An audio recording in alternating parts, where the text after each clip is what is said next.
This is the big story just coming in. Pakistan seems to be wary of Indian retaliation after the Uri attack, after the brazen attack on army camp.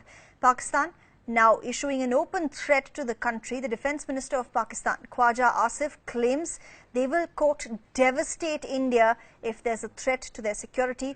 Our neighbour also used the opportunity to flaunt their nuclear capabilities.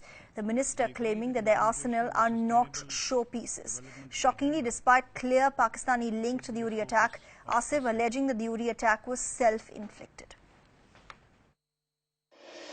उड़ी वाला वाकया जो है ना, ये इन्होंने खुद self generated वाकया है। टैक्टिकल वेपन्स जो हैं, जो हमने ये प्रोग्राम डेवलप किया हुआ है, ये अपनी हिफाजत के लिए डेवलप किया हुआ। हमने डिवाइसेस जो हैं जस्ट एज शो पीसेस तो नहीं रखे हुए, लेकिन अगर हमारी सलामती को खतरा हुआ तो हम नेस्तो नाबूद कर देंगे। उड़ी वाला वाकया जो है ना, ये इन्होंने खुद सेल्फ जनरेटेड वाकया है। टैक्टिकल वेपन्स जो हैं, जो हमने ये प्रोग्राम डेवलप किया हुआ है, ये अपनी हिफाजत के लिए डेवलप किया हुआ। हमने डिवाइसेस जो हैं जस्ट एज शो पीसेस तो नहीं रखे हुए, लेकिन अगर हमारी सलामती को खतरा हुआ तो हम नेस्तो नाबूद कर देंगे।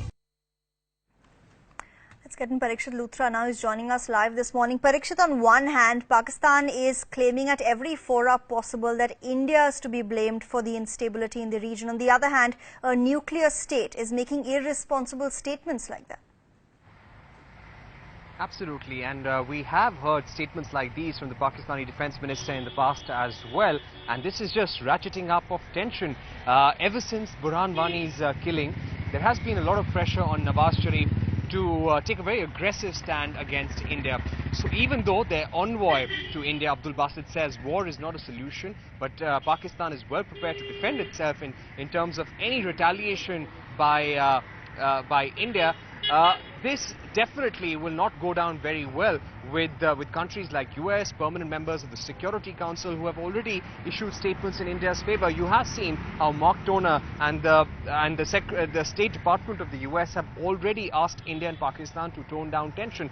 India has never threatened to retaliate militarily or use nuclear weapons or use any kind of weapons against Pakistan. Till now, we've only been speaking about the diplomatic offensive. All these irresponsible statements that are coming right now are from Pakistan, and frankly, Pakistan would isolate itself by doing this.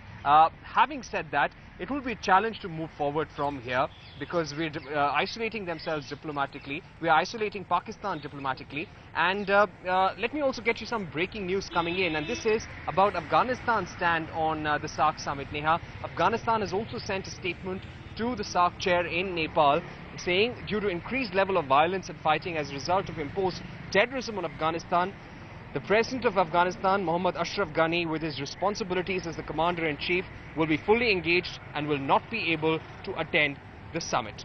So he too is pointing out that there is increasing amount of infiltration, increasing amount of terrorism in Afghanistan, because of which they cannot attend the SAARC summit, which is being hosted by Pakistan. So you've got 4 countries now which have sent their refusal, their decision to boycott the SAARC summit completely, and it's all being pointed towards Pakistan. And that's hugely embarrassing, Parikshit, for Pakistan in light of the kind of comments coming from them. You've got Bhutan, Bangladesh, India, now also Afghanistan, like you're reporting, boycotting the SAARC summit in Islamabad in November. But Parikshit, what's also important is a statement issued by all of these countries. There is some sort of unity, all these countries rallying behind India, all referring to that one country that's sort of fomenting instability in our region. And the statements are very similar, aren't they? They're all saying that there is increased infiltration from one country. The threat of terrorism is something that unifies all of us, be it Bangladesh, be it Afghanistan, be it India or Bhutan. And because of increased interference from Pakistan, it's just not able to attend the SAARC summit. They don't want to go to attend the SAARC summit being hosted by Islamabad, because they have been pointing fingers whenever there is a terror attack. Ashraf Ghani, when he was here in India recently, just about 3 weeks ago, had issued a joint statement along with Prime Minister Modi, where they had conveyed serious concerns about Pakistan using terror for political gains. Bangladesh, at the time of the Gulshan attack, in which 20 hostages were killed, had said that the Inter-Services Intelligence of Pakistan and Jamaatul Mujahideen Bangladesh have had very close links for many years now, and they said that ISI also has some sort of role in the Gulshan attack and providing logistical support to the Jamaatul Mujahideen Bangladesh, which was supposed to be behind those attacks. And now you've got a statement coming from Bhutan as well in India's favor. So Pakistan now looking completely isolated, and it's not just India which is saying it. 3 other countries have also backed us. But countries like Sri Lanka, Neha, they are yet to make their stand clear. They have not commented so far.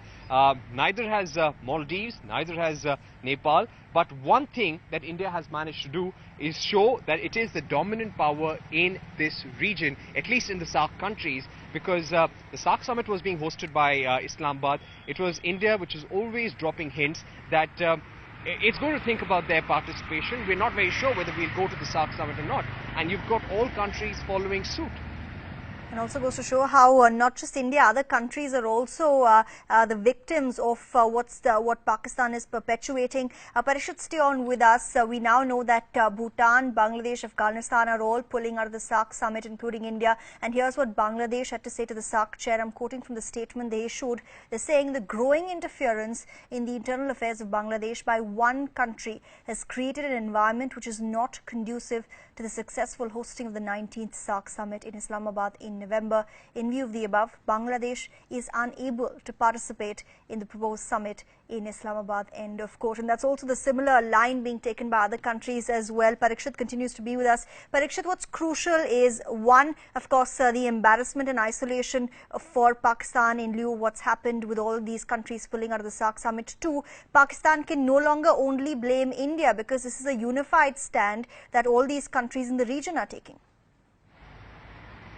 Absolutely, absolutely. Till now, they have been in denial as far as any terror attack in India is concerned. They refuse to take responsibility for 26/11, for the attacks in Gurdaspur, in Pathankot, and now in Uri as well. And just look at the tragedy of it all. They even called the attack on our soldiers in Uri, where we lost 18 people.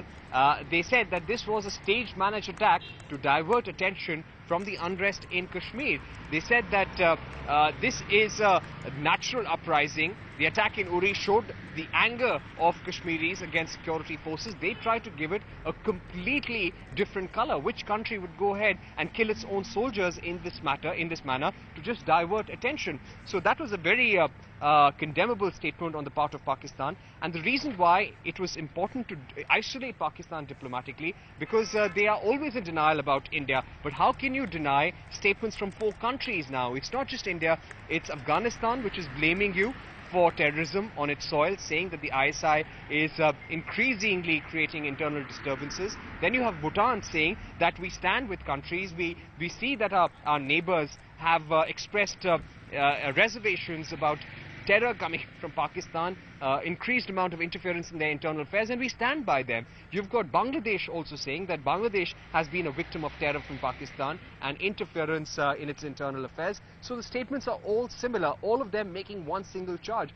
And now when a country like US or the permanent members of the UN Security Council like the UK, like China, and other countries, for example France, when they now look at this region, they will now look at the opinion of at least 3 to 4 countries together. Till now it was only India talking. Now you have Bangladesh, Afghanistan, Bhutan also speaking in the similar language. Right. And you know, Parikshit, coming as it does in the same week when India delivered that set down to Pakistan at the United Nations, this is a huge diplomatic coup for the Narendra Modi government as well.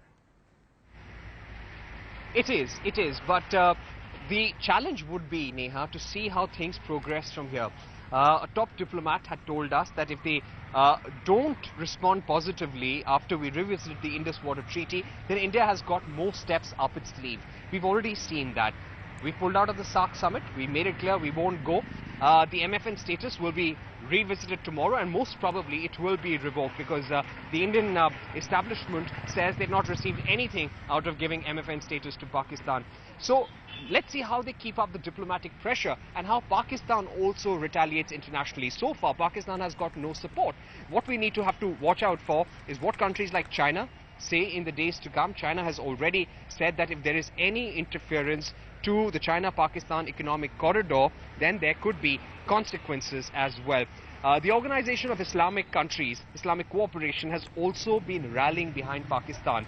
So it's very obvious that Pakistan is going to rush to them in the days to come, saying that India is orchestrating this boycott of the SAARC summit, is making sure that the SAARC summit does not fall. So the diplomatic campaign does not end here. We'll have to continue building up pressure. There will be a diplomatic campaign launched from Pakistan as well. At the same time, how are we going to respond tactically? That is a pressure on the Modi government as well. We know that there are military exercises taking place in the western part of India. Our air bases, our military bases, army bases, they're all on a state of alert. So are our security forces. But the next few days, of course, will be challenging. If you talk about the next international forum where we'll have a strong statement on terror emanating from Pakistan is the Indo-Russia summit and the BRICS summit. The Indo-Russia summit will be very important because Russia has recently also had exercises with Pakistan. But be rest assured, when the BRICS summit takes place, there will be a strong statement on terror.